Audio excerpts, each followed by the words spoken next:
I welcome you to today's debate. This is the third group and the third university in the third group for this inter-university debate. In the first group, we had Makerere University, Kabale University, Kampala University, and Bugema University. During the quarterfinals, we saw Makerere University and Kabale University make it to the next round of the debate. In the second group, we had IUIU, we had Chambogo University, we had Niringiye University, and Uganda Pentecostal University. Now, in the third group, we had previously,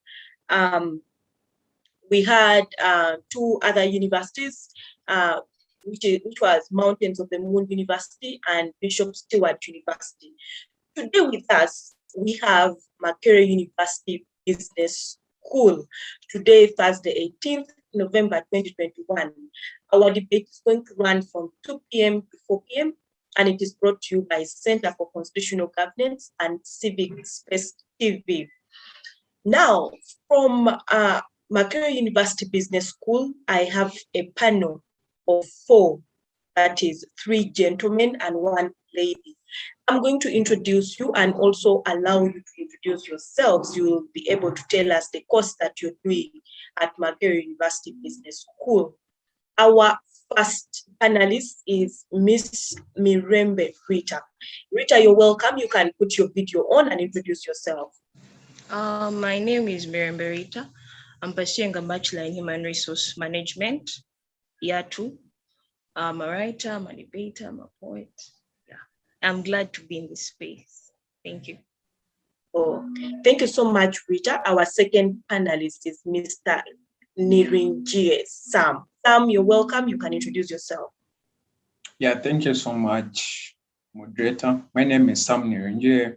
I'm pursuing a Bachelor of Commerce Accounting option in my second year of study. And I'm a debater.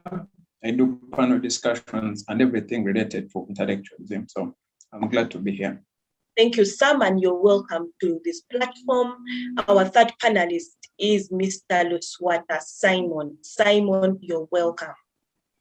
Thank you so much. My name is Simon Peter Luswata. I'm doing a Bachelor's of Business Administration, second year, a debater and current president of the Debate Society at MUBS, and a writer. Thank you. Thank you, Simon. Last but not least, we have Mr. Kalema Gideon. Gideon, you're welcome to introduce yourself. Hello, good afternoon to you people. My name is Gideon Joseph Kalema. In year 2, doing a Bachelor's of Entrepreneurship, a debater and also a writer. Passionate and knowing people and realizing. Thank you so much, Gideon. I welcome all of you to this debate. Our topic for today's debate: the foundation of every state is the education of its youth. What is the state of Uganda's education system? Now, to introduce this topic, Uganda's education system consists of pre-primary, primary, secondary, and universities. It even stretches up to tertiary institutions that we have in this country. And there have been several topics that have been associated with Uganda's education that will be addressed today by our panelists. Now, the different topics that have been associated with Uganda's education system include issues of the youth unemployment. Is it the problem of the education system? Secondly, issues of closure of schools due to COVID-19 pandemic. Was it the best option that the government had? And how are the students and pupils coping up with this closure of schools? The third issue that has been associated with Uganda's education system has been introduction of online studies due to the COVID-19 pandemic. Is it the best alternative? And how are the students handling? And then fourthly, there's been issues of, some people have suggested that there should be more tertiary institutions created in Uganda to build more jobs. Now, that will also be addressed by our panelists today. It's still related to Uganda's education system. Now, lastly, there has been questions of high school fees charged by schools, especially private schools. Now, that will also be addressed by our panelists today. Hence, this topic that we are discussing today, the foundation of every state is the education of its youth. What is the state of Uganda's education system? Now, this is going to be a structure of our debate today. I would invite our panelists to listen to the structure. So we are going to have opening statements by every panelist. So each panelist will give us an opening statement. And in your opening statement, a question. Oh, hello, sorry. I beg to question about issue 1 and 2.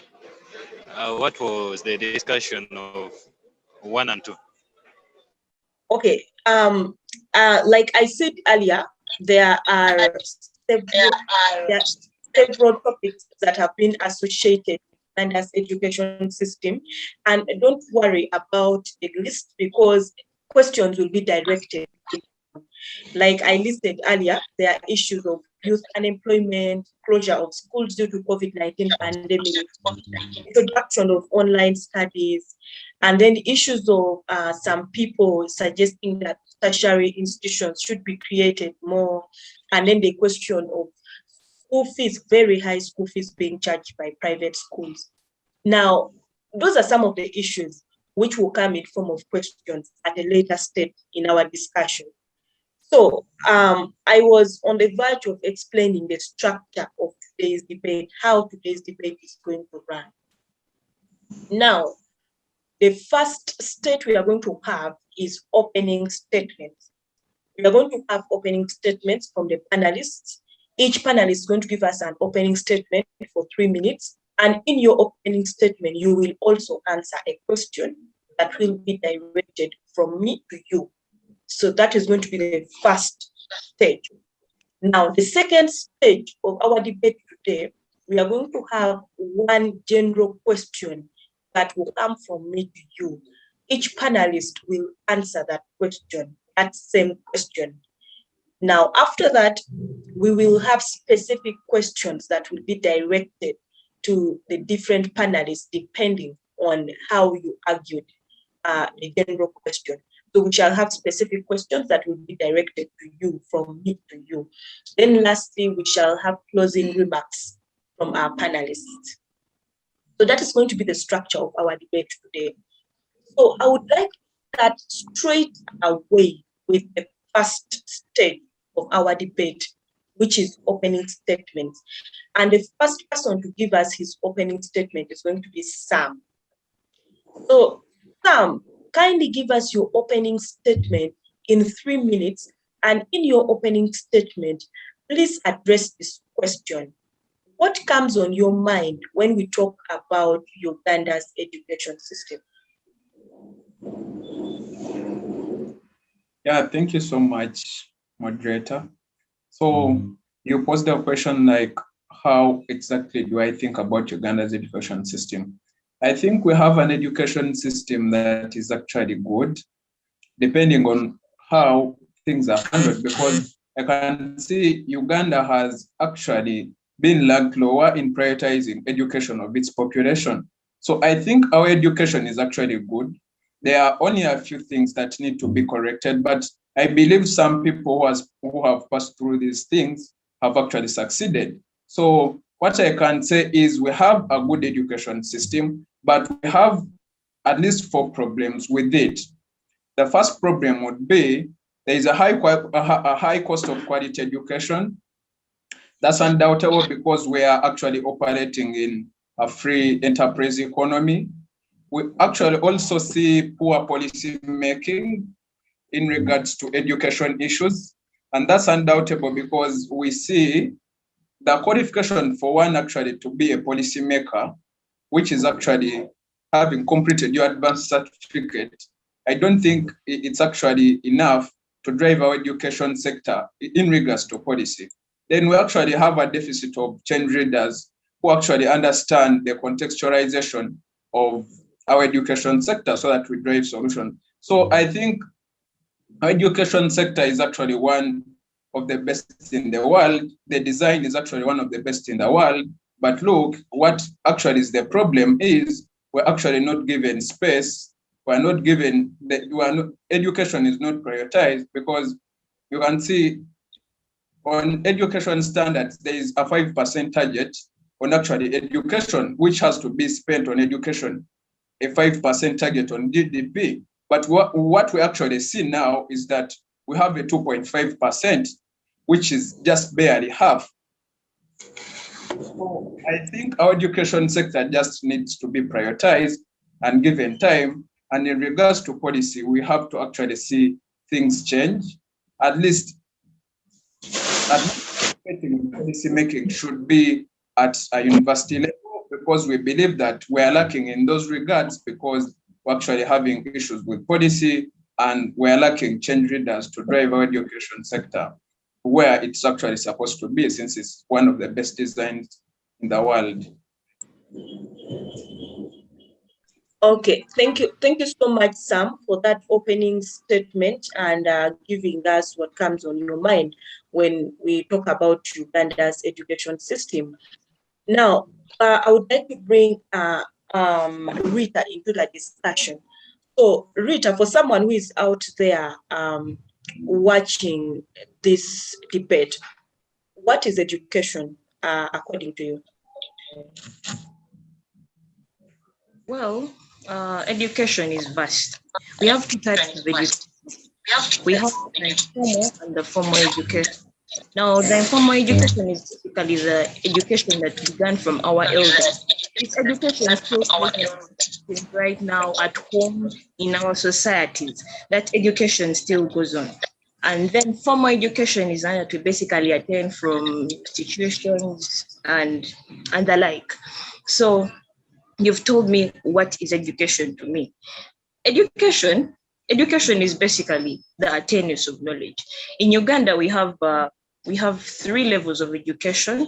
We have the elementary, then the secondary, and the university. So all these are the three types of education that have been put forth in the country today. So that is basically in Uganda today. Education is meant to groom, it is meant to create people in society who are going to improve and build the society today. So basically, in my opinion, education is a foundation of a country, a foundation of a society, a foundation of any organization. Because without education in any space, then there wouldn't be any growth and development in any kind of place. So that is my submission. Okay, thank you so much, Ritah, for that. We shall get back to you on that. I would like to bring Simon into the discussion and to pick right from where Ritah stopped. Now, the topic states, the foundation of every state is the education of its youth. What is the state of Uganda's education? So, Simon, do you think that that education is the foundation of Uganda? What do you mean? Do I think our education is the foundation of Uganda? Exactly. I don't. Because when you see, we are having a country with the biggest percentage below 30, and you can assume the people that are below that age, slightly, most of them are attending to education somewhere or somehow. But when you see these people that go out of schools, the institutions of higher learning are telling you that they are jobless. That's not to mean that there are no jobs in this country, but simply because they do not get a chance to lead.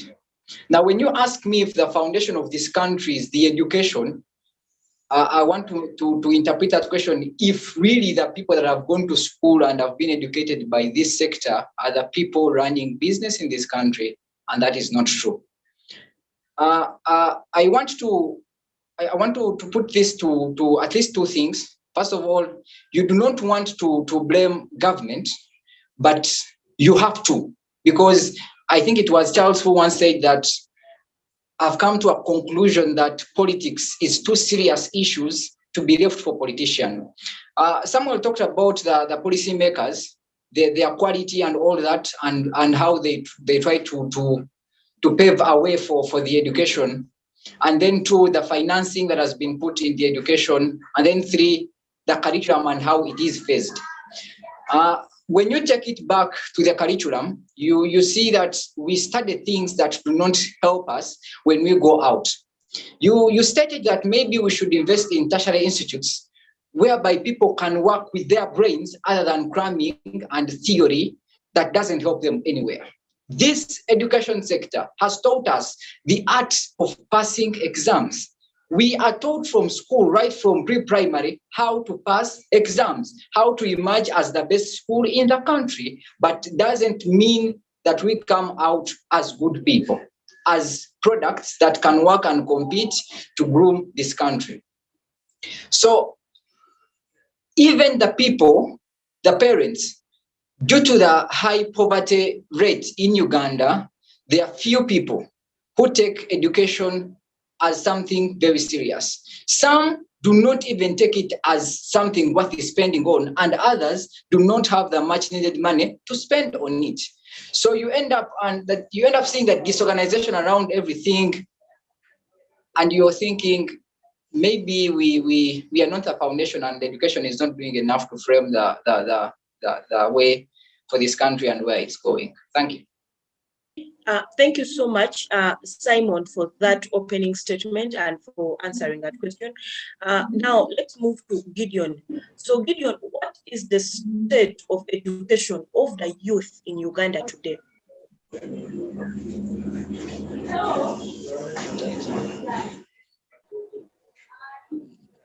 Thank you, dear moderator. Now, what is the state of the youth? The state of the youth in Uganda's education is the question. And to my thinking, you come to realize that as time has gone, Uganda had, at a progressive point, involved a lot of youth in its education. But just recently, due to the outcome or the blast of coronavirus, COVID-19, which did stretch a number of social, economic, political activities, a number of the youth that we do believe are the future of the country are losing the pace to which they should define their life in education. So you come to realize that a number of those that we are believing are getting educated, it is not literally true in experience to what they are showed. The experience that they are going through and the results they are giving out are not a result of an education.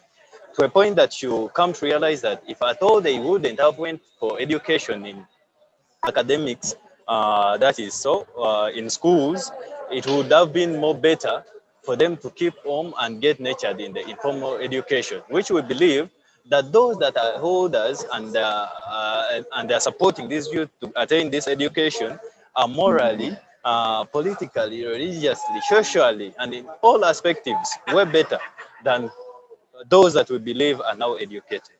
This is a question I should phrase back to Mr. Luswata, that yes, as we strive to see to it that our education is lighted more, to see to it that it delivers, we should look through the kind of system.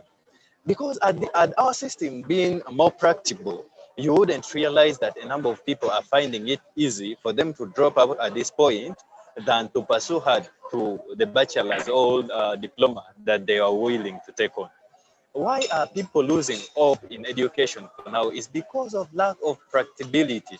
And that's why I support the topic of we encouraging the tertiary practical institution than opting for the formal education, which we believe is so theoretical rather than practical. So the situation or the state of the youth in education is very alarming, I should say. And we, Uganda, being named one of the youngest nations, it is a question for the generation to come. That are we safe? Are we safe with the ill prepared? Are we safe with the half-baked production in the education sector? Are we safe in all sectors that are willing to take on this economy, because you come to realize that the definition of literal education is impacting experience on these people. If it is not impactful, if these people have not been impacted with this experience, that literally means that education has not been served. No matter how many degrees a youth can have, if at all the experience that he has attained from school is non-practical in society, it qualifies him to be uneducated. And as we are looking through ways of proving this and seeing to it that we bridge the gap that is within us in the education sector, we should prioritize the fact that practicability should be principle. As we cherish the first speaker, Simon, did cherish that the education system is one of the best in Africa. But the production of that education system, is it worth being credited the credit you are giving it? So those are the questions that we have to answer before we furthermore find resolutions of how we can straighten the state of youth education system. I believe that is it. Thank you so much, Gideon, for that opening statement. At a later stage, we are going to have a discussion on, because I see it's a point of clash here, on whether Uganda's education system is one of the best in Africa, like I think Sam suggests, and Gideon and Simon seems to disagree. We shall have that discussion at a later stage, and I can't wait for it. Now, we are going to have a general question posed to all panelists, and we will start with Sam. So Sam, the general question here is, what are the gaps in Uganda's education system? You have 5 minutes to submit on that. Thank you so much. Actually asked me something I wanted to hint on. You asked what actually I wanted to hint on is that the major problem is about education inequality. If you heard me well, the major problem with Uganda's education is actually education inequality. We actually have one of the best, and that's undisputed, and we shall have that debate later indeed. But what we see is actually education inequality. You can actually see that someone attends school in a public school, then another one goes to a private school. And these two people are actually supposed to compete in the job market. Look at what happens. When we actually see about the enrollment in public primary schools, it's actually at 80.3%, which is actually a major percentage compared to people who are actually going to private schools, which is 19.6%. So you see that these two actually going to attain education. But the quality of education that these two people are going to attain is actually different, given our struggling education sector due to the problem I outlined in my first submission. So we see that the people in private schools actually are attaining more quality education because we are having a few problems which are actually solvable in the public primary section or the government aided.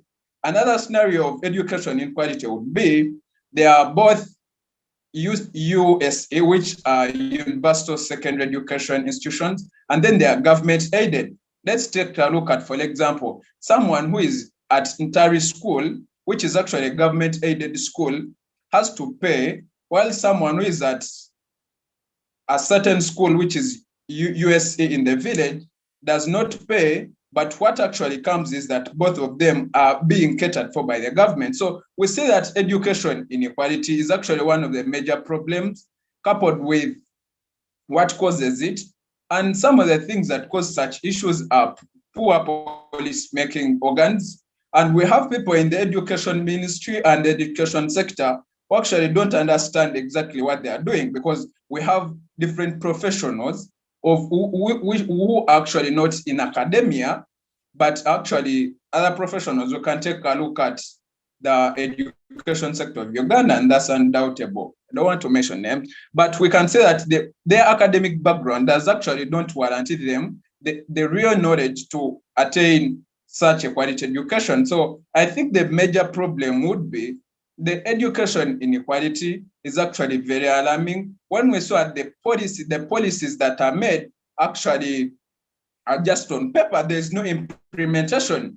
If, for example, they say one of the policies of the National Development Plan is they want maybe a free school in every sub-county, but we don't see these things coming to light. It is just talking about, and that's the end of the story. So we are seeing that these policies are gathering dust. Even if such a good policy comes up, it gathers dust because the government actually doesn't prioritize these things. They want to instead concentrate on considerably non-essential things like security, which is a subject, but then education, which is actually the foundation, and it's undoubtable that education should be the foundation of every nation. And it's a civil rights issue of our generation. And there is nothing that can actually replace education if you devote the country, because if actually you have a crumbling education system like ours, due to some problems, you're going to see sick people dying at the hands of those who actually attended class, but have actually not attained the quality that is deserved. We also see that engineers, you're seeing a rampant collapse of major buildings, well-built buildings, but these things collapse because we have poor planners who have actually attained degrees, but have lacked an aspect of practical education because maybe the budget that is allocated cannot allow them go out into the field and do some practical things. And we're also seeing that the education inequality, due to the things I've just mentioned, is actually the major perpetuator, and it's actually undoubtable. But our education system, the way it's designed, is actually the best. But what we lack is the urgency of implementing what is good, of implementing the collective leadership that it deserves, and majorly solving the problem of seeing such inequality, because we're actually seeing we're in a laissez-faire system and education is business. So that's why you can't bring such an issue like limiting who should pay what and who should study where, because this education system, this country is operating on a laissez-faire system where we actually see private players doing more business than offering the service that is actually deserved for the betterment of this nation. So I think your question was actually justified, and it's one of the major things that I actually wanted to bring up and hint on, but not that our education system is actually poor, but it's actually well designed, but it's poor due to our willingness for it to be poor. And you can't leave the government out of this conversation. I beg to submit. Back to you. Thank you so much, Sam, for that brilliant submission. Let me bring Ritah into the discussion.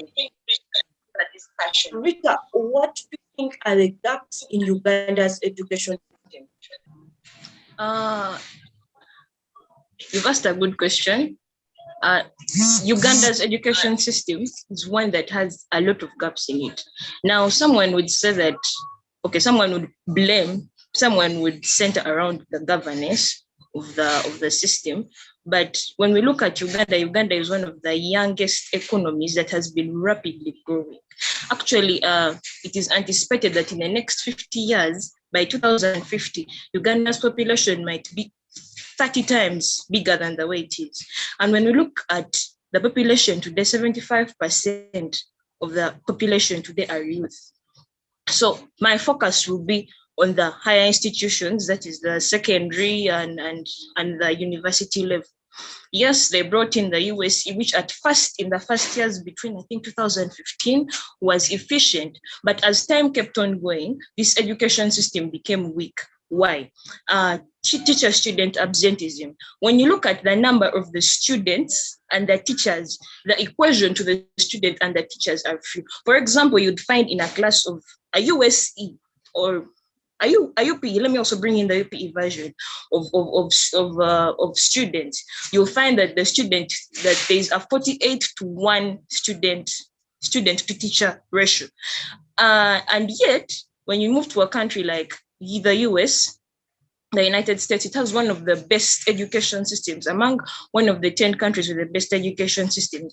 The US will have a 23-to-1 ratio, teacher ratio, student-teacher ratio, which is adequate. A student is able to understand from the teacher clearly. So teacher-student absenteeism and the big population that is growing, because the population keeps on doubling rapidly at a very high rate. And then we would also put our focus on the weak infrastructure and weak administrative systems.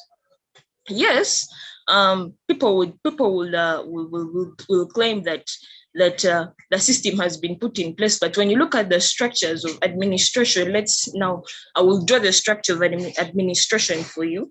That is from the head teacher, from the directors to the head teacher to the teachers that will implement. Now, up there is where the problem is. Remember that the head teacher and the directors, or the head of the institutions, are the ones who are going to create the system and are going to create the policies. But if at all the system is weak, then how do you expect the students to thrive? How do you expect the system to work? So the system is failing because of such inadequacies. There's a very weak stream from the head to the top. Then inadequate facilities and inadequate tools that are needed in institutions. When you move to these schools that they claim, the UPE, USE, there is an insufficiency in the requirements, the tools that are needed, the teaching material, which will bring in the aspect of poor governance. Though I didn't want to center much on it, but it's also an aspect that is also available that is leading to the insufficiency of the education system in Uganda today. So those are basically the major issues that are triggering Uganda's education system. Uganda's education system would be a good system. I would support Sam, one of the panelists, to say that Uganda has a good education system, though it has a lot of gaps that make it lack. I would like to compare Uganda to a country like Kenya. Kenya is one of the countries in East Africa and Africa at large that have the best education systems. Why? Kenya's education system is rigorous. Kenya's education system creates practicability in a student, which the education system in Uganda does not perceive. The education system in Uganda looks at imparting, looks at making sure that this student gets this theory. But do these students know how to do what they are being taught? Do they know how to bring it out in the field? Now you will find a student who has come with the best grades and put on a panel, an HR panel to work, and this person is being interviewed. But when I put this person in the field, when I put this person in a department, this person will fail to practice. So Uganda's education system typically lacks the practicability, typically lacks the tools, the essentials that would make a learner, that would make a student thrive. And all these issues, all these things are the things that are making our education system lag. And I believe if these issues are looked at and put in the spotlight, I believe Uganda's education system would thrive gradually, because obviously we have inadequacies with the high population rate, extravagantly growing population, but I believe that the education system would greatly improve if such things are put into action. Yeah, that's my submission. Thank you so much, Ritah. And Sam seems to have brought Ritah to his side with his arguments. So we will have that discussion at a later stage. So let's have Gideon. So Gideon, what are the gaps in Uganda's education system that you have identified? Thank you, Madam Moderator Steve. Some of the gaps that I have identified in the Ugandan education system is, how did they structure the system is the first question. To whom were the recipients of that structure? of the system is the second question. And how does it deliver the results is the third question. So in this perspective, I'm trying to let you know that you cannot design a system of 19 something in the 19th century, or I should say the 20th century, and you expect to still the same system to be adoptable and practicable, and it can be of production to the kids of the 21st century. So those are questions that we need to answer before you just fight, before you debate, or before even you defend that system. Why I'm finding the system wrong is the audience or the recipients of this system were worthful of the work done in production and arrangement of this system. Those were the great grandfathers that we look on to, and also the grandfathers. I should say even the fathers were wrongly placed in the system that is not meant for them. If you come to contrast with other systems in other steadily developing countries, I should say Kenya, an example that she did raise, Ritah, and some furthermore systems elsewhere. You come to realize that per time, as the generation to differ, still upgrade and new techniques and new standards are brought on board in order to justify of how productivity should be in order to contrast with the current situation in the world.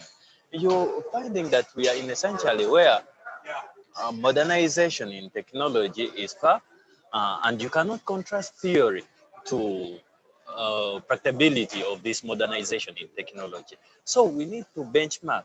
We need to sit down as a government, I should say, to come to realize that what is the problem? What should we change? What exactly should we put in practice to see to it that the productivity of this system that we are having for now is this to our targeted market and our targeted goal.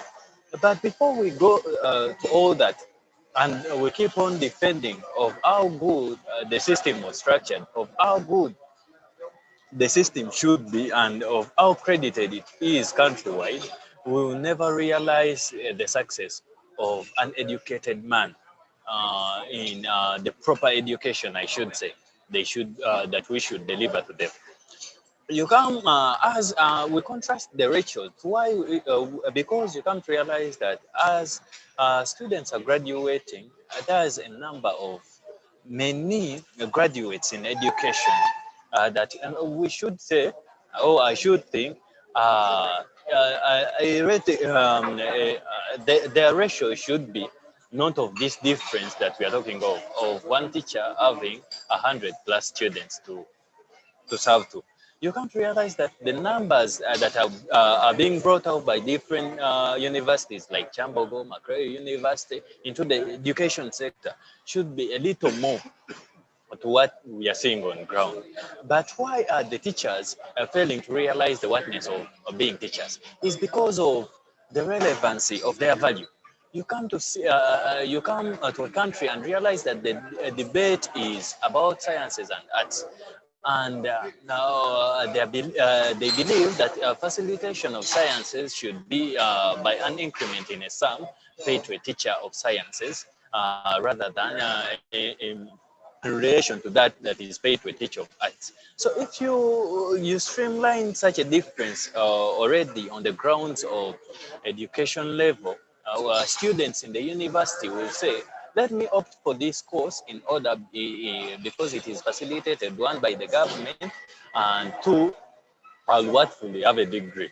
But they will not ably pursue that given degree in order to see to the productivity of the targeted goal. So if we go to benchmark and sit down and realize that how more can we make this system efficient to the end goal users and the targeted audience, it is when we realize the productivity of our targeted our targeted market. That those that will have graduated are worth doing what exactly they should do. But this should all lie down before even we talk of the administration, the governance, we talk of how things are practically handled. We should look at the system, because for I as one, I believe this is a rotten system. It is a fed out system. Yes, it was a good system in development in relation to the timing of its development, but in relation to the modernization and the time pass of this time, I believe it's no longer a system worth being upheld in the 21st century. Let us leave problems of the 21st century to be resolved by, I believe, 21st solutions, rather than benchmarking and contrasting to the 20th or the 19th century. Okay, thank you so much, Gideon, who says that let us leave the 21st century to resolve problems of 21st century. Okay, thank you so much, Gideon, for that. I would like to bring Sam back on board. So Sam, earlier on, you submitted that Uganda's education system is among the best in Africa. It just has a few issues to be resolved. Now, do you think, my question to you is, do you think that there is a link between youth unemployment and the education system of Uganda? Yeah, thank you so much, Madam Moderator. I think the link is actually so big, in a way that we actually see the education inequality I talked about, where someone actually who attends a private school is actually concentrated on, moves on and goes to a secondary school, which is actually private, and everything, for example, chemistry practicals, biology practicals, they have trips. In these trips, these people are learning, whereas the kids who can actually call people for the poor actually attending public schools. These public schools are lacking facilities, parents actually struggling to pay the amount they are due, kids are studying hungry, and in the end, you see these two people can't actually have the same skills. So when you actually go ahead and go to the university, one will actually go to, for example, one of the biggest universities in East Africa is Makerere University. So if this person goes to Makerere University, this person actually attains more skills compared to someone who has actually gone ahead and went to a struggling university, for example, a private university that just started, because if it just started, then it's associated with maybe an institution. So it's actually undoubtable that unemployment of the youth currently is actually linked to the education sector, because whereas some people have actually got employment, some youth actually got employment while others are struggling. And it actually comes back to the inequality that is there. Whereas I access a computer laboratory at Makerere University, some other student is there struggling to access a computer. Someone doesn't know how to handle a mouse. So if we are actually called, for example, for a data entry job, I actually pass, whereas the other person fails. So the inequality that is there is actually a perpetuator, and it's undoubtable that the majority of the youth who have actually attended public schools, who actually stand at 80.3% compared to the 19%, I can actually assume that the 19.1 have landed jobs, whereas the other 80.3 are actually still struggling. So you can't actually fail to link these two, the unemployment that is actually going up versus the youth who have got jobs because they actually attend the best education, yet they are under the same roof of the country, and it's actually undoubtable, and you can't see anything passing like employment coming up because some people lack skills, whereas other people have. So I think the link is actually too big. Okay, thank you so much, Sam, for that intellectual honesty. I would like to get back to Ritah. Ritah, earlier on, you agreed with Sam that the education system of Uganda is among the best.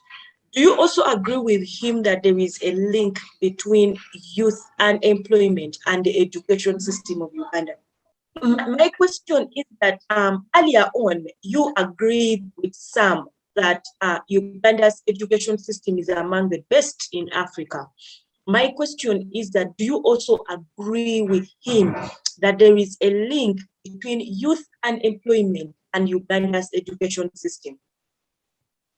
Well, is a link between youth unemployment and Uganda's education system. Well, I believe that yes, there is a link between youth unemployment and Uganda's education system, because okay, if I'm to talk in the aspect of a person who has gone in, someone who is in the field looking for employees. If you look, I'm repeating myself, but if you look at the system itself, the system doesn't encourage practicability. And in most cases, we are looking at practicability. We are looking at students who will be able, employees, students, a population that will be able to bring onto table practical skills, which the Ugandan system does not implement. So I believe that unemployment of the youth and its system interlude in one way or another. That is why I did not say that. That's why I did not say that Uganda's education system is completely down. It is completely bad. It is just some things in the system that have not yet been manipulated, have not yet been involved. I would like to quote the Education Secretary of the US. He said that for students to gain out of, for school kids or for students to gain out of education, the education needs to keep evolving. And if at all, some of the systems that have lagged in Uganda's education system are not restructured, then the unemployment rate will also keep increasing. There are very many reasons. There are very many reasons as to why unemployment would grow. So it wouldn't again be completely blamed on Uganda's education system, because the population is increasingly growing. So it can't be completely also blamed on the system, but to a larger extent, the system has to blame because of the lack of the practicability, the lack of that rigorousness when imparting knowledge and skills to the students. These students are not given practical skills. And if at all they're not given practical skills, then unemployment will keep increasing. Unemployment will keep growing throughout the system. Okay, thank you so much, Ritah. Simon, this is your chance to fully disagree if you still choose to disagree with Ritah and Sam. So, but my question to you is, the government of Uganda has introduced several initiatives to promote education in this country. We have seen to promote child education. We have seen the 1.5 given to girls when they're joining the university. We have seen introduction of USE and UPE. We have seen even introduction of loan scheme to people who cannot afford to join the university. My question is, don't you think government has done enough to promote education in this country? I don't think government has done enough. I don't think, but I want to start by responding to Ritah when Ritah says that you see, I don't want to blame the government. Okay, I blame the government to a large extent and then blame the population that is growing. Now, in all the jobs that we do, we are either offering a product to the society, or we are giving a service. Those are the jobs that we do, a lawyer, a doctor, and all that. Now, when the population grows, the opportunities increase. So it cannot be a problem that we are so many. That's why people are lacking jobs. Look, opportunities are supposed to be there. There is a meme. There's a meme I love to quote when somebody says, "Neto soma bichi mani." Practically, literally to mean in English, what are we studying? But I'll go back to the question. Do we think government is doing enough? I do not think it's doing enough, because some of the things you've mentioned are actually hypocrisy. they are for political reasons. If you look at the funding of the USE and UPE, that is a big mockery. It is a mockery that the money that they give them is enough to finance the sector. You see, Rwanda has a mode whereby all government officials are supposed to take their children to government-sponsored schools, just so they know that they cannot tamper with their money or else their children will be affected. Now, you have schools here in Uganda that were opened much earlier than other schools, because that is where the big people study from, or we take those to be on a higher grade than the others. We have schools that are owned by the people that are supposed to make policies. I know a minister who owns schools. How are those people going to work to see that other schools, the government schools, the UPE, the USE, can be on the same level to compete with their own schools? So it is really so big of a mockery that the money they give them is enough, and they use it for political reasons. That you see, your students are studying. Whenever so may just let them come and pass through. It is a few of them that come out very good products to compete on the world market. And secondly, the 1.5, still to talk about the mockery. I do not want to look down on it, but it's under a few circumstances that somebody gets a course that they want simply because they had 1.5. The people that get them are people that have got the marks. It is very difficult. You see at MOOC, when a course requires 33 points and you have 32, it is very difficult to think you can get them. Or you have 32, then you add the 1.5 and be on 33.5, and you think you will get that course. It's a very big lie. And then we feel like government, if it was to do enough, it would really look at prioritizing the education sector. When the education sector, when this country was hit by the pandemic, we started prioritizing, and some of the occupations were considered to be essential, some of which were left to be open to operate because we believed we cannot do without them. In July, in 2020, somebody said that it was stupidness or foolishness to think of holding an election, but we went for one anyway. We were in the middle of a pandemic and people lined up behind candidates, and that was that disaster. But because the election was a priority, then we had to go for it, even in the middle of a pandemic. But up to now, institutions are the only ones working. The others are closed because we are protecting them from a pandemic. They make decisions like they are so much detached from reality that they do not live in Uganda. And then the other thing, when they say, look, we are considering giving radios, where are they? Study materials and all that, where are they? The televisions and stuff. You end up having leaders that make decisions like they do not live in Uganda. I one time saw a certain minister saying, 70% of the people in Uganda have radios. And I was wondering, where does this one get these statistics? Does this minister live in Uganda? So they do them for political reasons. It is very, very hypocritical to think that students at home, using the study materials, and they are good to go. They even said, you know what? You're not even going to write exams. Now, students, a P3 kid that has been at home for 2 good years is the one you're saying, you continue to the next class. What I'm trying to make, the point I'm trying to make is, let us prioritize the education system. Prioritizing the education system should be increasing financing. When we looked at opening of schools, we were supposed to look at how do we open safely.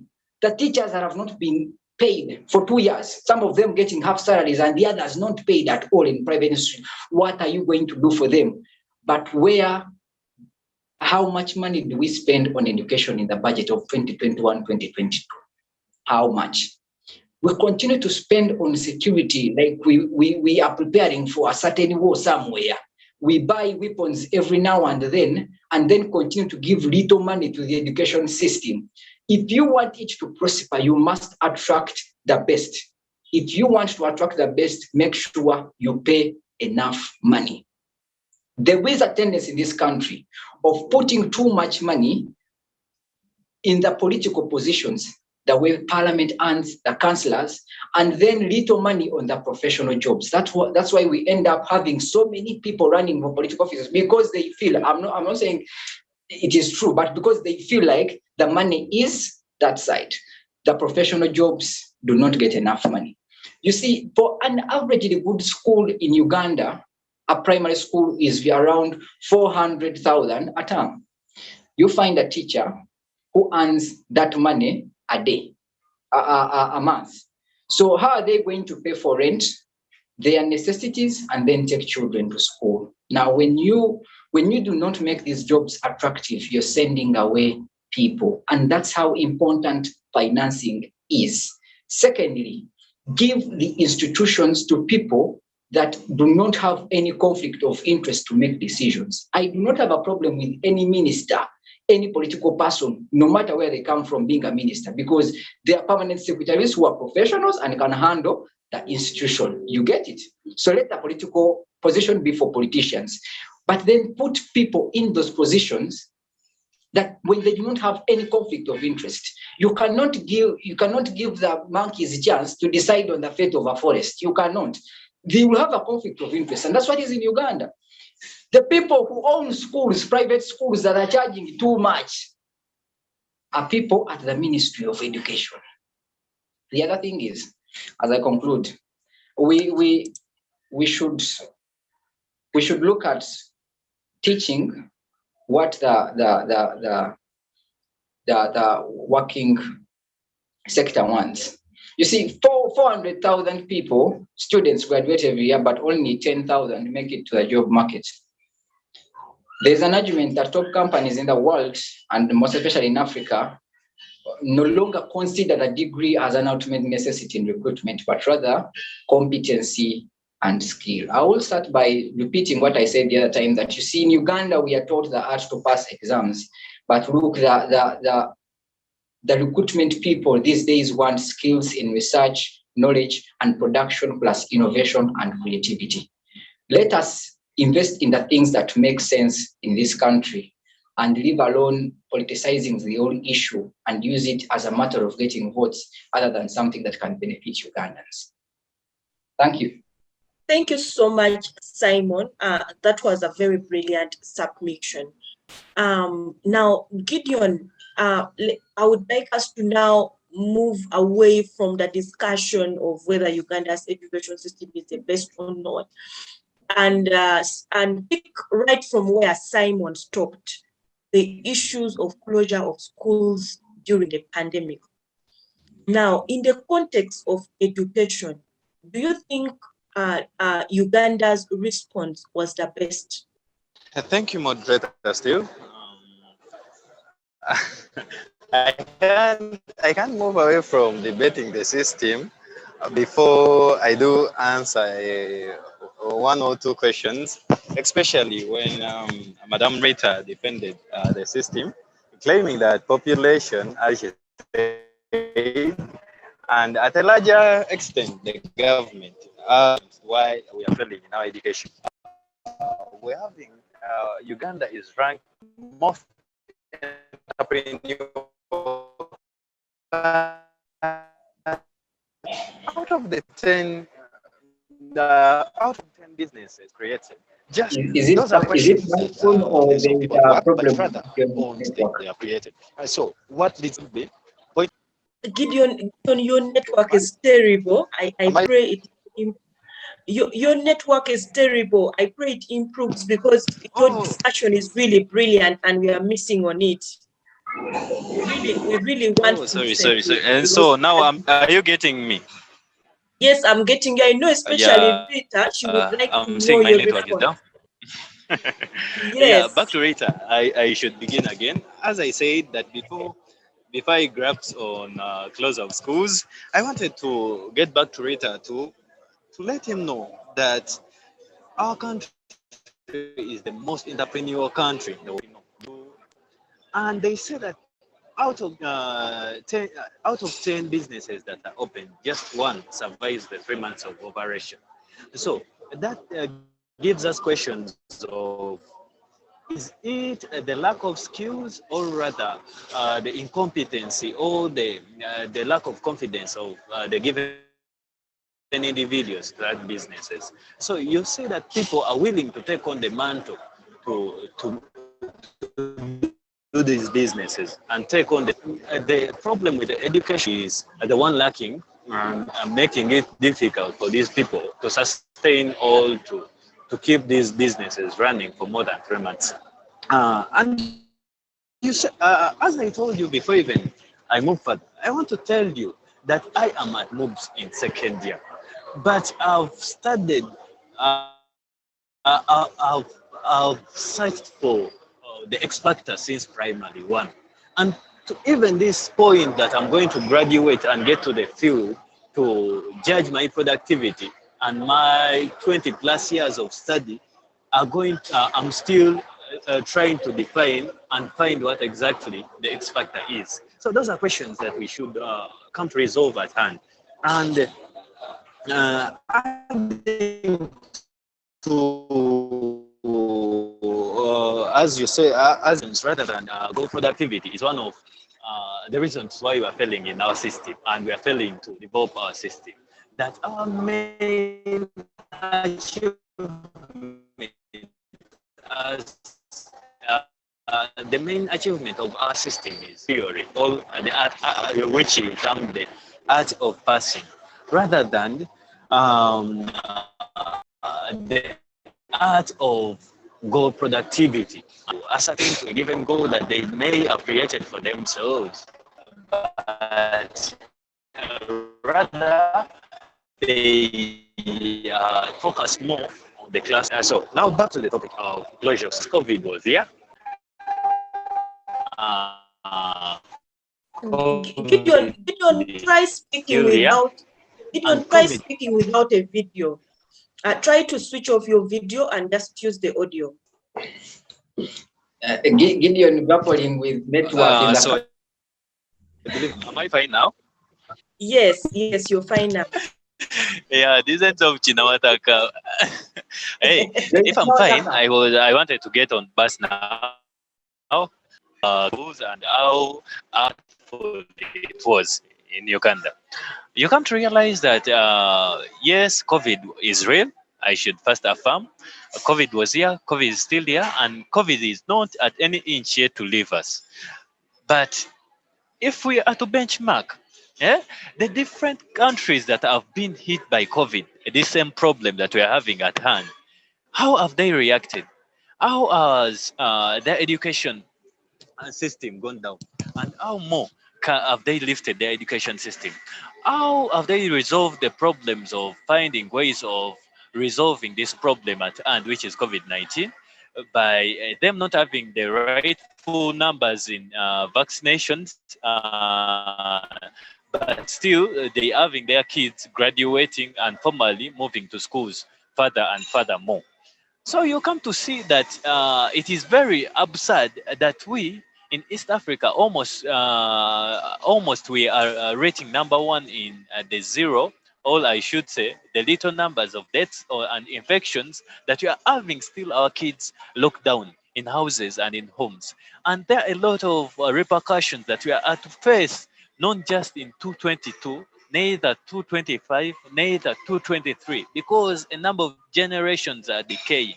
A number of worthlessness of education through students is being realized by given parents. So if you see that if these people have come to conclusion that I should drop out of school because I want to attain life at a quicker point because I've not been granted platform to educate, it will be easy for them also to tell their kids that did I study? Those are key points. Did I study? And the repercussion will come to when the health system is trauma and mental illnesses leading to such questions towards students because of lack of money, I should say, and even lack of proper information and worthfulness of education being said by parents to their children in generations to come. Lucky are we who have been fortunate enough to be caught up when you're at university. that we have been at least properly made to believe and realize the goal we're having at hand of why we should study. But do think of students that are just graduated P7. Do think of students that are just graduated Senior 4. Do think of students that have just graduated Senior 6. You know, the fertility rate of Uganda is one that is ranked as one of the highest. So the productivity and desire for, I should say, sex appeal is so high that if you leave a stranger with a stranger, she and he, at a point we believe that chemistry will attach to them and they will fall into repercussions of sexual production. And this is not just tremendously raising the numbers of the population, but also raising the numbers, the alarming number, raising more numbers to Yes, the alarming Gideon, numbers of unemployed people. as you conclude. Yeah. As I conclude, this system and the close of schools taken by the government was not the proper way. We should have benchmark and alternative we should have took in place, which I can detail if I'm given chance furthermore. Okay, thank you, Gideon. We shall get back to you at a later stage. And I think that wraps up the discussion on whether Uganda's education system is the best or not, which was started by Sam and was sustained throughout the discussion, and Gideon just wrapped it up. Now, let me bring back Sam into the discussion. Now, Sam, earlier on, we talked about the fact that there are people who suggest that numbers of tertiary institutions should be increased in order to make more job creators than job seekers. Do you agree with such people? Thank you so much for giving me that opportunity. So agreeing to that would actually be a subjective discussion, but I'll put it this way. Whereas maybe people think that someone can't actually go to university and attain the skills to create a job, but instead think that maybe this person should actually go to a technical institution for him to study and create a job. I think I wouldn't agree to such a scenario, because I believe that if Uganda's education, it all comes back to Uganda's education, and we can't run away from that when discussing such an issue. I believe that if Uganda's education was actually the best, we would actually see more job creators going to higher institutions of learning and creating jobs, rather than having a school of thought that someone going to a technical institution is actually going to create more jobs. So it all comes to inequality, that maybe people think that going to a technical school is actually one's doing. But we actually have two factors in play. Maybe someone actually, because it is what society perceives, someone who finishes Form 4 and branches off to go for technical education, they actually regard that person as a failure, because they think that someone who actually, there is a school of thought that someone who has actually performed well has to proceed and go for advanced level. And we actually see that school of thought is actually realistic, because when you see the type of people that are admitted to technical institutions, and you check on how many marks they have actually accumulated, the results at their certificate of education, at their level of Form 4 or Form 6, it's actually alarming that they have actually perpetuated it. And you find someone who actually got maybe 52 is advised to go for technical skills, and who actually gets 20 proceeds to A level. So where is actually the priority? I think increasing these institutions wouldn't actually be the issue. What would be the long-term solution, and a sustained effort is needed, is creating this education system to suit people's needs. For example, if a student actually goes to maybe Chambogo University and does engineering, that person also has the skills that someone who went to a technical institution at Form 4 and actually went ahead and did building and construction, which is in the context of engineering. If we actually promote to a university and attain more advanced skills, that would be better than actually bringing someone who actually goes to a technical institution because he has been regarded as a failure, or that person has actually failed to raise what is needed to proceed to university education. So I think people who have a school of thought that increasing these technical education centers thinks that is going to solve the problem of skilling, but still it comes back to the quality that we have at these institutions, at these teaching institutions, the quality that is actually embedded in these students to get the reality in life, and the quality that is actually given to university students to also go ahead. So I don't think that the problem would be technical education, increasing technical education, but I think what is actually needed is making a streamline of the education sector, and it needs a systematic change. And I think there are no shortcuts and there are no silver bullets. So we actually can't run away from the quality of education that is actually given to people at different levels of education, be it technical or university, because it all comes back to lack of skills and sufficient knowledge. I beg to submit. Thank you. Okay, thank you, Sam. Now, Ritah, comment about the level of girl child education in Uganda right now. Yes, Ritah. Ritah, is your time. How is Uganda faring in terms of girl child education? We need your comment on that. Ritah, please unmute. Sorry, I had forgotten to unmute. How is Uganda faring in terms of girl child education? In terms of girl child education, Uganda has, from the previous years, Uganda has gradually improved. I would not want to say that it has not reached somewhere. It has gradually improved because when you look at the current USCE and UCE, then the PLE results that have come out, most girls have taken part in the examination process, which clearly shows that very many females have actually come on board when it comes to the education system. But when we come to our girls in the rural area, I don't want to ignore the rural area. Yes, 85% of students in the urban area have been catered for. But let us also look at the rural area. This is where poor governance comes in. In the rural areas, the girl child has been ignored. Now, I would like to bring in what they call role play. Two persons in this equation have not played their roles effectively. That is the government and the people.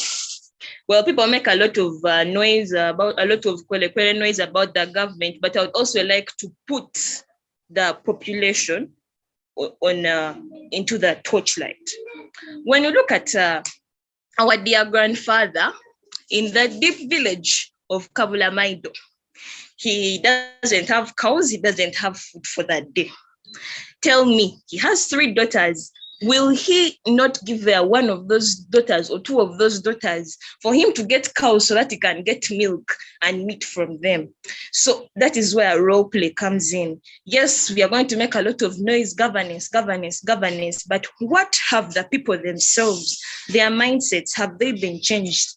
Which brings me back to the girl child. Now, the girl child in the rural area is going to be ignored. That girl child is not going to be looked at. That is the girl child I would look at. But when we come to the urban areas, we shall make a lot of noise that yes, the girl child has been uplifted. But in rural areas, I feel that in the rural areas, they have been ignored. We're having a lot of teenage pregnancies. Very many of them are getting married in an area like Gulu. When you move to a health center, for example, Awach Health Center 3. If you go to a health center in Gulu like Awach, you'll find that the number of breastfeeding mothers there, most of them are young teenage girls. Most of them are below the age of 25. If you look at all of them, and most of them are breastfeeding. So Uganda, when it comes to girl child education, has improved in the urban areas, but in the rural areas, it's still lacking. Which means that the government and the people have a role to play in those areas. We shall not only focus on the government, but also the people. What have the people done? Okay, thank you so much. Now let's move to Simon. Simon, I would like to get your comment on very high. I remember earlier on you had something to say about it, but still would like to get your considered opinion on this, on the very high school fees being charged by schools. Even when this country was presented to a challenge of hospitals that were charging so much amounts of money during the pandemic, one minister, I don't want to mention a name, said that, look, the type of economy we are running does not warranty us to get involved. One of the things, and I'll give this as an example, that caused the 2008 credit crunch in America was the government thinking that when you are in a free market economy, you leave it at the luxury of the businesses to determine prices, and that's how banks used to give loans to people that could not pay back. When you make the education system very expensive, you leave the country in a very bad state. I think it was Mahatma Gandhi who said that the rich should learn to live simply so that the poor can simply live. We do not argue that there should not be a gap between the rich or poor. That gap has been there even before Jesus Christ was born. Our argument is that let it be the duty of government to see to it that that gap is not very big. Because when you create two societies, one of people who are very rich and very educated, and the others who are very poor and very uneducated, you will have a world where the rich the poor do not sleep because they are hungry, and the rich do not sleep because the poor are hungry.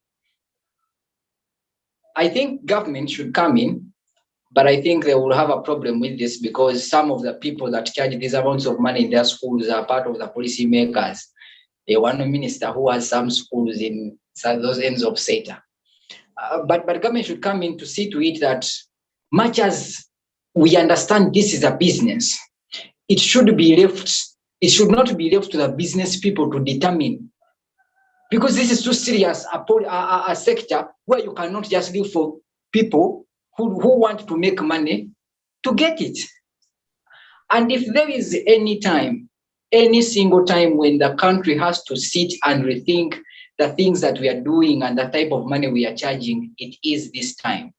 You have a school that closed after 1 months of studying, but a parent had paid fees. Now, when you start again, you will come back and be told, please pay again because we are starting a new term. People do not have money, and you're having a population that has been hit. If you want the students and this nation to benefit, make the services of education accessible to everybody. Is my time done? Yes, Simon. Okay. Okay. Gideon, would like to pick right from where Simon stopped. So we would like to get your comment on the gap in education between the rich and the poor in Uganda. Thank you, still moderator. As I earlier said, you cannot blame the economy all blame the education sector without pinpointing on the economy status. Because if at all the gap of the poor and the rich is so huge for one to cross to even the middle class, that gives reason to why all other sectors should rely on that ideology and that thinking. The reason why the earth sector is so questionable in terms of pricing, in terms of delivery. Reasons why the education sector is not so proper as we would wish it to be.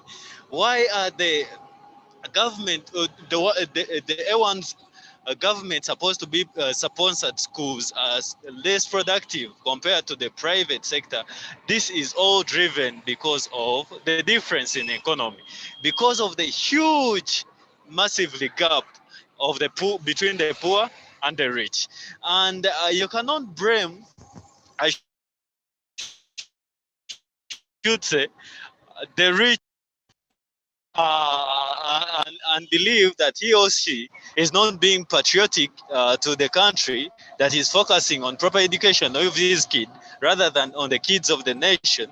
Yet you have not provided a weighing measure to see to it that at least he that also goes to the poor school is receiving at least a worthful sum of education. So until when we realize of how we can bridge that gap, questions will still be realized from all angles of how basic can education be delivered. And I believe that the poor education that is caused by the gap between the rich and poor is all due to the reluctancy of the government from realizing its task as a government to fulfill what exactly it is should do in policy making and defining the proper way of managing this gap. Regardless to that, I'm seeing no progress apart from we keeping in this state of mind and also producing half-baked, as I earlier said, students who cannot manage the situation at hand. Okay, thank you so much, Gideon. Now we are moving to the part of the debate where we provide solutions to the problems. We have pointed out the problems in the education system and we would like to provide solution to this education system. And I'll start with Sam. So Sam, what improvements should be brought to the education system of Uganda so that it is able to benefit the youth fully? I did get you well. Sam, the question is, what improvements should be made to Uganda's education system so that it fully benefits the youth? Thank you so much. Yeah, it all comes back what we actually should do so that this education system is worth it. I think the going to be has to government told guys actually the target, which is 5% GDP, has to be spent on education. I think we have the capacity to reach that level, to reach the target. Like 11% of the budget, for example, in 2018 is the target. So you see a gap of 9%. And so when you actually have such a gap, you're not actually going to do anything. You're not going to do much to sponsor education that has actually been crumbled in. I think what actually made the prize out is the type of policy making. Whereas we see some policies coming up and development plans moving around, these plans that are actually meant to do the work, to improve the education sector, to skill more people, such initiatives of education, we see them gathering just in Ministry of Education offices and nothing is being implemented. There is no follow-up. So it all comes back to what can be done. They actually have to implement what is due and improve the quality of decision-making.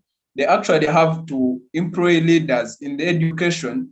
Like if you're going to qualify to be the Minister of Education, you should be from a background of academia. For example, you should actually hold a PhD, that people know what someone who has actually finished Form 6 Advanced Certificate of Education is the one who is driving someone who is driving a whole university in policy making. So I think it all comes back. We should actually look at the type of leaders we actually employ to get our education sector. And this is actually back to us, the collective leadership.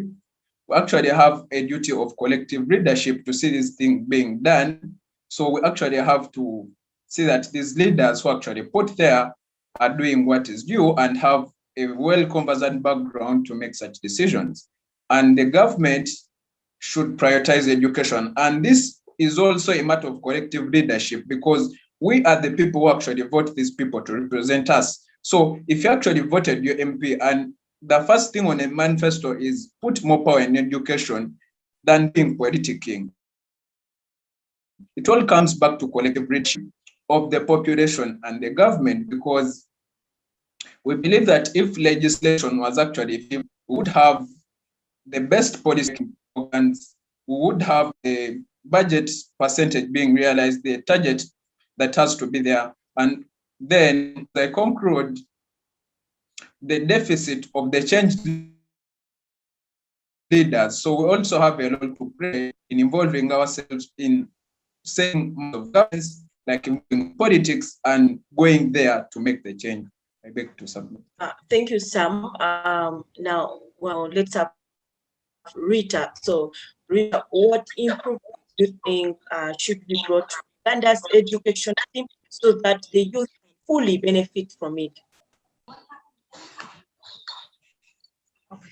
The improvement that should be in Uganda's education system today. One point, poor governance. Governance is that resources are not allocated to the facilities adequately. When we look at the 2019-2020 financial year budget, the education system was allocated and 10.2 for the education system, because education, as we realized the discussion, is that education is a major foundation in the nation.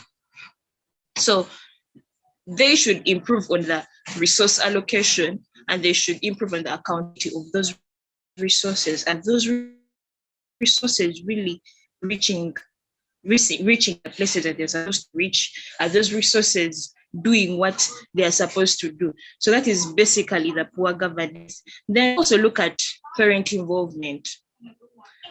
In a basic school, how many parents are actually involved in their children's education, are involved in what their children are doing? How many parents are involved in what their children are studying? Actually, most parents ignore their children. Most parents don't put in that to evolve.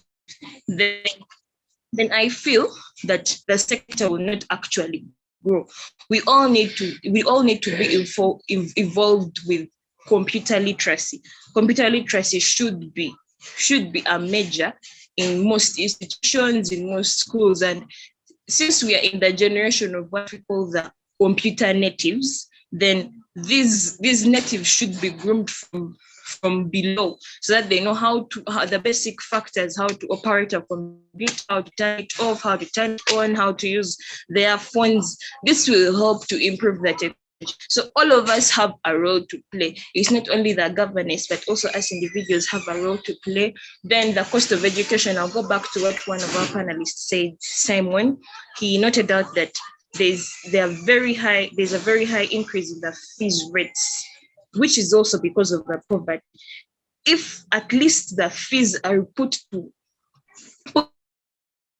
where one can accommodate, then I believe every student will be able to access education. Every student will be able to have a chance to enter a class and learn something. Another thing is the government and institutions should embrace the practical curriculum. according to the statistics that I've been reading, the practical curriculum has not been fully embraced in most institutions.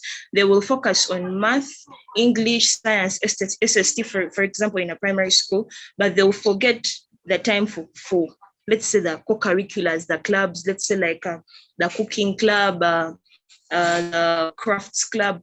All these things, if these things are also put into consideration, then the system will grow. In a country like Canada. Yes, Ritah, as you conclude, yes, they are running out of time. Yeah. Okay. In a country like Europe, they encourage students to have a recess. There's a recess period where the students go, they refresh their minds, and they're able to learn new skills. If students are encouraged to learn these new skills, it will help in the growth of the education system.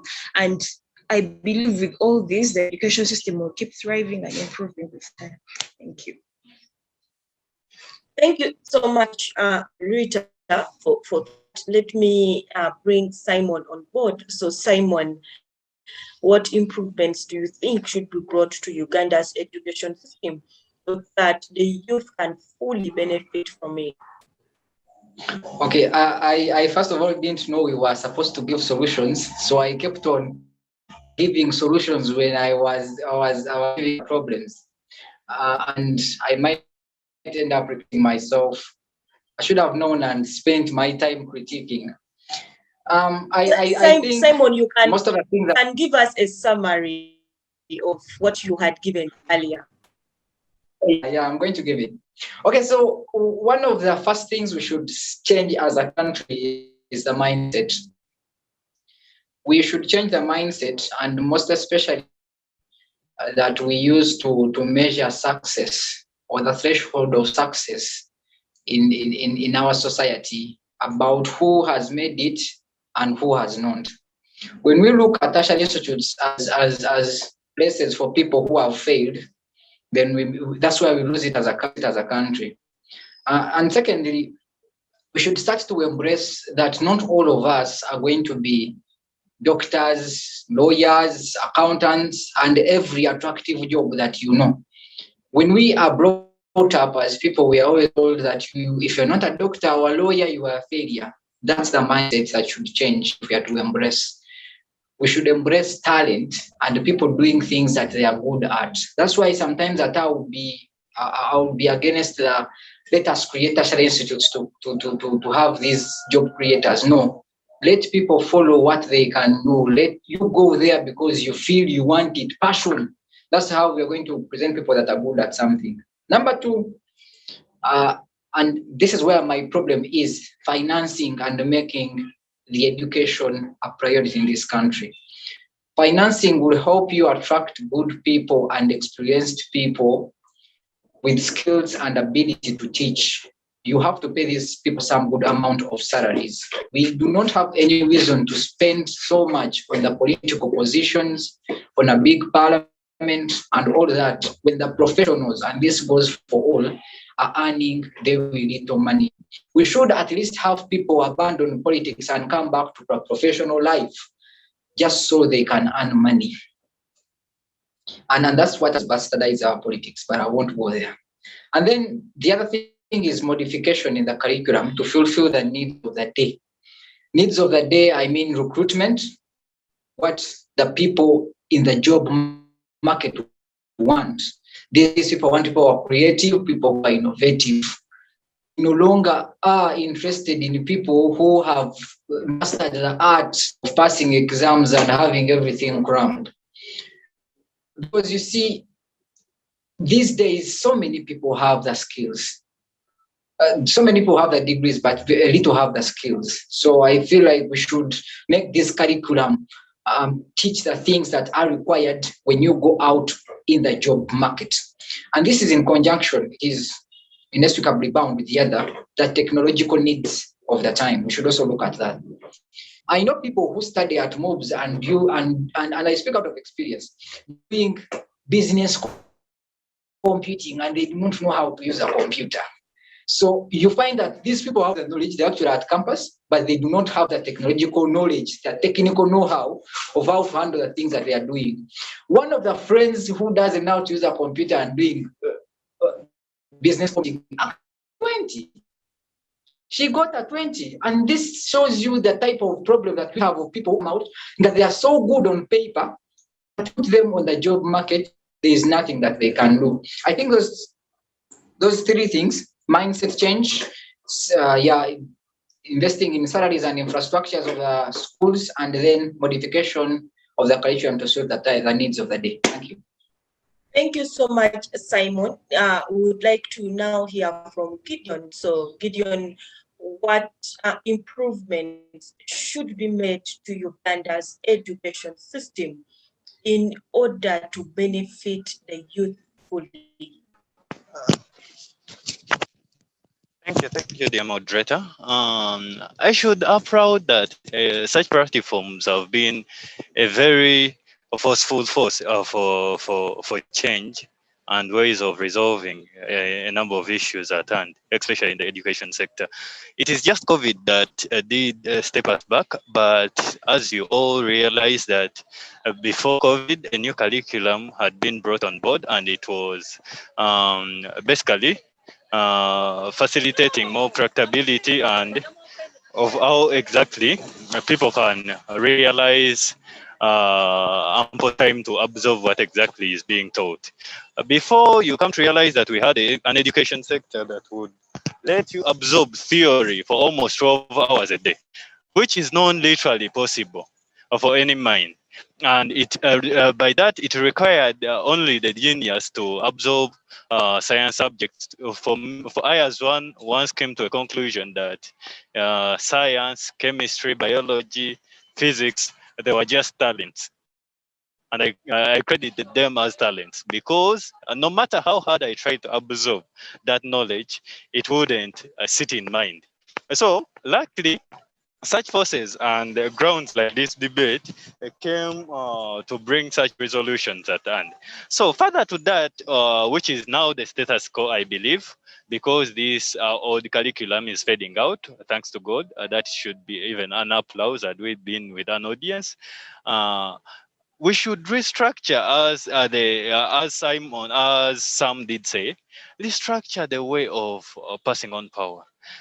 How can a minister who is possibly more efficient in information be recruited into the health sector, and he that is more efficient in health sector be recruited in the information ministry?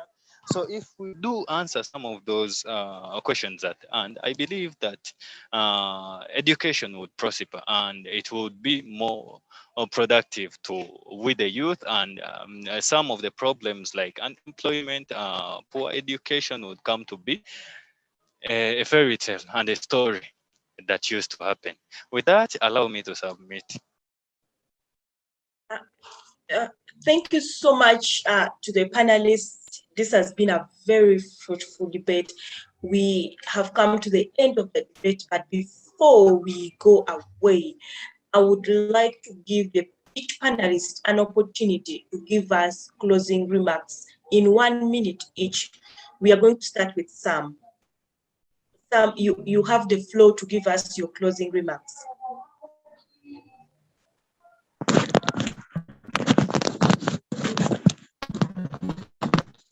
Yeah, thank you so much. Yeah, my closing remarks would be, whatever we're discussing exactly is so essential. And Duncan said, education is actually a civil right of our generation. So it is actually undoubtable that we need corrective leadership, both the government and the population, to see that what we actually advocated for and the design that we actually had to design some couple of years ago, coupled with the policy making that has to suit the day-to-day world and the modern century, should actually be prioritized, and we shall be good to go. I believe that our education system, the design is actually nice, but what lacks is the will of implementing what we actually write down, and the type of people we actually put in offices to lead the fight of achieving a better education. And I believe that education is a daily fight for social justice. And it's not about grades, but it's actually about a daily fight for justice. Thank you. Thank you, Sam. Ritah.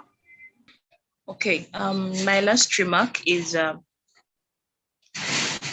believe that with the solutions and the various implementations, I believe that our system can be good, can be the best. I believe that Uganda's education system can be up there. That is what I believe.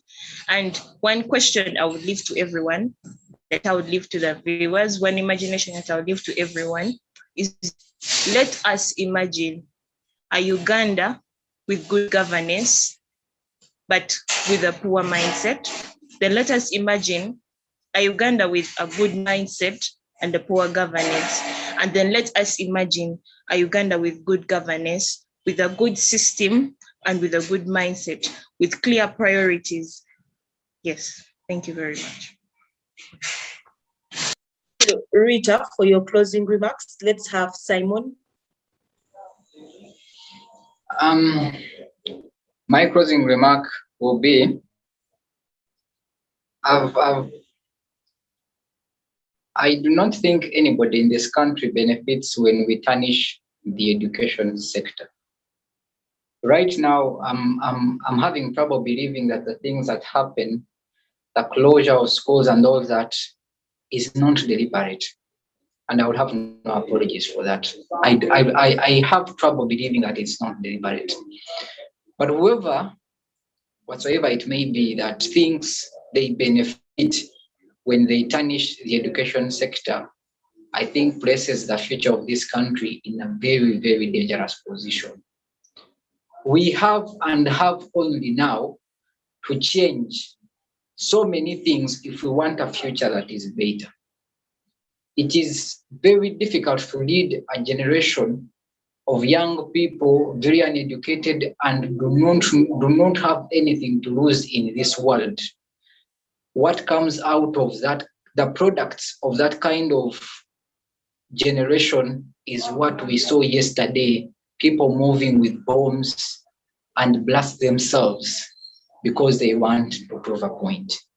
Now we have this one opportunity as a generation to advocate for the things that matter, and one of them, before we even look at changing the governance of this country, is the quality of education that we get. Thank you so much. Thank you so much, Simon. Let's have closing remarks from Gideon. I believe if we all advocate for what is right, and we realize what is wrong, keep it in mind, adjust to it, and realize ways of fostering way forward, we can come to conclusion with what is at stake. Because even if we spill hold hellfire onto who exactly is in command, it is a future they are holding for us. And until we come to force and foster our mandate and our stand on issues at hand, it's when we will define a future for us both and for the generation to come. But regardless to that, thank you. It has been a good discussion, and I have taken in one or two points of growth and mental health. I believe if we keep on such discussions, more resolutions as we youth are to be given up to rise. With that, allow me to submit. Have a blessed and good evening. Thank you so much. I would like to extend my gratitude to the panelists. This has been a very, very, very, very engaging and fruitful discussion. I must say I enjoyed it. Thank you so much, our panelists, Sam, Ritah, Simon, and Gideon, for having researched and for having very, very good articulation of the issues. Today, we have been having a discussion with a panel of 4 from Makerere University Business School. I have been your moderate today. My name is Gideon. I'm an advocate, I'm a lecturer and a tax consultant. This debate has been brought to you by Center for Constitutional Governance and Civic Space TV. I would like to appreciate them so much for bringing this debate. And thank you so much, our dear viewers, for watching. Thank you. Our debate ends today, and see you again next week, same time. Thank you. Bye.